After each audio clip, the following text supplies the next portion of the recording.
Bienvenue dans cette nouvelle édition du Morning News. Voici les titres de l'actualité. Au Burkina Faso, l'Institut international d'ingénierie de l'eau et de l'environnement a célébré son 50e anniversaire ce vendredi 14 décembre sous le parrainage du président tchadien Idriss Déby Itno, élevé au rang de docteur honoris causa de l'Institut. Au Togo, Gozem, le premier service digital de réservation de taxi moto se déploie. L'application mobile souhaite rendre plus transparent le calcul de la course et offrir un service plus sûr. Et puis, une start-up ougandaise remporte 25 000 $ au Nigeria. Nommée M-Scan, la start-up révolutionne l'accès à l'échographie grâce à un appareil à ultrasons compatible sur différents types d'écrans high-tech. En Éthiopie, des violences intercommunautaires ont fait 21 morts ce 13 et 14 décembre. Des violences qui ont eu lieu au sud du pays, dans la ville de Moyale, revendiquées par la région Oromo et la région Somalie. Le bilan fait également état de 61 blessés. Notons que la région est régulièrement le théâtre d'affrontements entre membres d'ethnie Oromo et Somalie, faisant ainsi des millions de déplacés. Le président tchadien nommé docteur honoris causa de l'Institut international d'ingénierie de l'eau et de l'environnement au Burkina Faso. L'Institut a célébré son 50e anniversaire ce 14 décembre. Reportage de Jean-Paul Ouedraogo. Le président Idriss Déby Itno fait docteur honoris causa de l'Institut international d'ingénierie de l'eau et de l'environnement 2IE. Le titre a été décerné au chef de l'État tchadien vendredi 14 décembre 2018 au siège de la fondation à Ouagadougou, en reconnaissance de sa contribution au développement endogène du continent. La question de l'eau est liée à la santé et la question du développement, bien sûr, est liée aussi à la santé. Donc il faut une population en bonne santé pour penser au développement.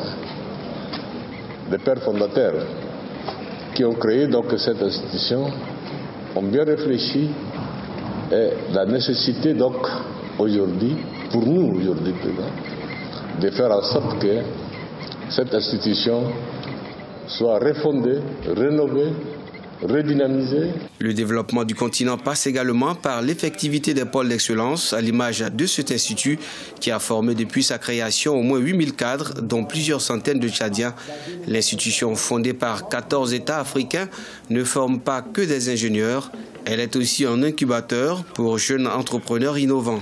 Autant c'est un âge de maturité, mais c'est un moment aussi de faire une vision rétrospective pour voir un peu comment nous pouvons nous réorganiser pour envisager l'avenir. Je voudrais dire que, obligatoirement, les pays africains qui sont concernés par cette institution et qui ne payent pas leur cotisation doivent se ressaisir pour que nous puissions avancer ensemble. Pour réussir sa mission de formation de cadres africains compétents, le président du Faso, au nom de ses pairs, s'est engagé à soutenir fortement l'institution qui a traversé une longue période de crise. Son nouveau directeur, le professeur Madi Kwanda, nommé en août 2017, travaille à mettre l'institution au diapason des besoins économiques du continent. En Côte d'Ivoire, le gouvernement appelle à une adhésion massive au recensement général de la population et de l'habitat. L'opération a été lancée ce vendredi 14 décembre. 40 000 agents seront déployés sur l'ensemble du territoire de janvier 2019 à mai 2021. Le recensement permettra ainsi d'avoir une mise à niveau des statistiques. Le dernier a eu lieu en 2014 et avait permis de recenser 22,6 millions d'habitants en Côte d'Ivoire. Toujours en Côte d'Ivoire, 15% des entrepreneurs sont des femmes en 2018. Toutefois, leur activité reste confrontée à l'informel et le manque d'accès au financement. La mise en place de la Chambre nationale des femmes entrepreneurs vise à renforcer leur autonomisation financière. Reportage de notre correspondant Oliva Jacotan. En Côte d'Ivoire, 70 leaders d'entreprises ont entrepris et mis en place une chambre nationale des femmes chefs d'entreprise. Objectif, faire adhérer 1 million de femmes d'ici à 2020 par le renforcement des capacités et surtout l'autonomisation financière. C'est de travailler avec les grandes institutions financières, d'amener ces institutions à épouser notre idée et à leur dire qu'il y a trop de femmes entreprenantes qui sont encore dans l'informel. Et nous, notre rôle, c'est de les motiver, de les coacher, de les encadrer, de les former, afin que ces femmes épousent le côté formel. Les femmes chefs d'entreprise sont estimées à 15% en 2018 selon les autorités ivoiriennes. Le rapport dans l'économie est de 67%. D'ici 2023, les femmes chefs d'entreprise atteindront 48% et on les retrouvera dans tous les secteurs. Je fais du géobéton et principalement dans nos villages parce que vous avez constaté que dans nos villages, les maisons sont en papote et tout. Et vraiment, je n'ai pas dit que je voudrais changer le monde, mais je voudrais apporter un plus en changeant la configuration de nos villages. La Chambre nationale des femmes chefs d'entreprise est là pour nous appuyer, pour appuyer nos entreprises, pour appuyer nos fondations, pour appuyer nos réseaux, pour qu'enfin nous puissions participer à l'économie de notre pays et à l'émergence surtout de la Côte d'Ivoire. Notons que le 11 janvier 2019, la Côte d'Ivoire accueillera un forum international de la Communauté économique des États de l'Afrique de l'Ouest sur l'entrepreneuriat féminin. Occasion pour les décideurs et les acteurs de mieux promouvoir ce secteur dans la sous-région.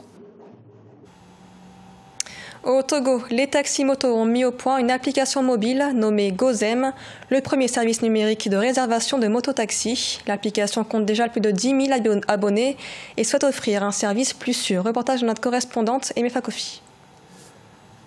Jeannette est l'une des nombreuses utilisatrices de la plateforme GoZem. Avec cette application installée sur son smartphone, elle est bien souvent en contact avec le service de transport urbain. Sur place, à chaque départ, le client est équipé d'un bonnet et d'un casque certifié par mesure d'hygiène et de sécurité. J'ai préféré GoZem parce que je me sens classe avec, je me sens en sécurité et là avec les conducteurs qui respectent le code de la route et tout ça. Si j'ai quelque chose à faire, je le fais, il vient me prendre et tout. J'ai décidé d'être en partenariat avec GoZem pour ma propre sécurité, pour la sécurité et l'assurance de mon engin. Et avec GoZem, je gagne plus qu'avant. La start-up GoZem fonctionne sur un modèle de partenariat. Le kilométrage est facturé à 72 francs CFA pour les taxis-motos et le trajet est enregistré par GPS.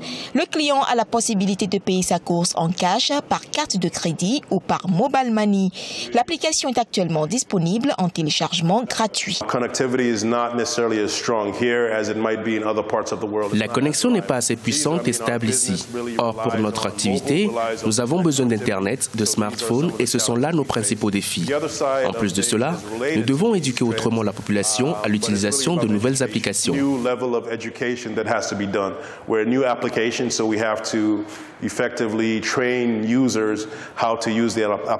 Lancé en novembre 2018, GoZem se veut simple, sûr et fiable. Ses conducteurs bénéficient d'une formation sur l'utilisation de l'application et le respect du code de la route.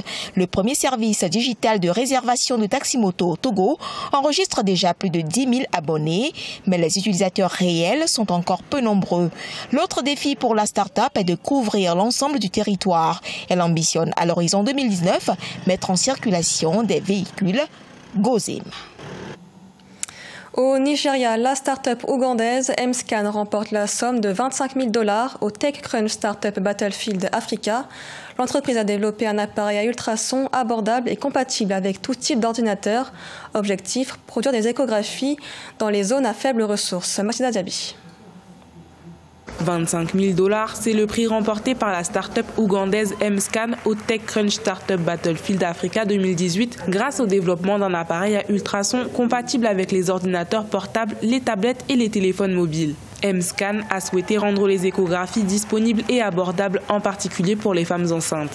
Avec cet argent, nous allons pouvoir nous acheter plus d'appareils et les déployer dans les villages et les centres hospitaliers les moins équipés. Les échographies seront parfaites, même en cas de ressources limitées. Organisé le 11 décembre 2018 à Lagos, au Nigeria, le TechCrunch Startup Battlefield Africa a rassemblé 15 startups africaines innovantes dans les secteurs des transports, financiers et agricoles. L'Afrique est une très grosse affaire car elle montre que les jeunes entreprises africaines sont sur la carte du monde, que nous sommes dynamiques. Vous connaissez les communautés technologiques en Afrique et que nous résolvons fondamentalement des problèmes énormes qui pourraient déboucher sur des innovations provenant d'Afrique qui pourront réellement influencer le reste du monde. Outre le prix de $25 000, Mscan a également reçu un voyage de Disrupt San Francisco 2019 de TechCrunch. La start-up ougandaise aura l'occasion d'exposer son innovation devant un public beaucoup plus vaste de près de 10 000 personnes.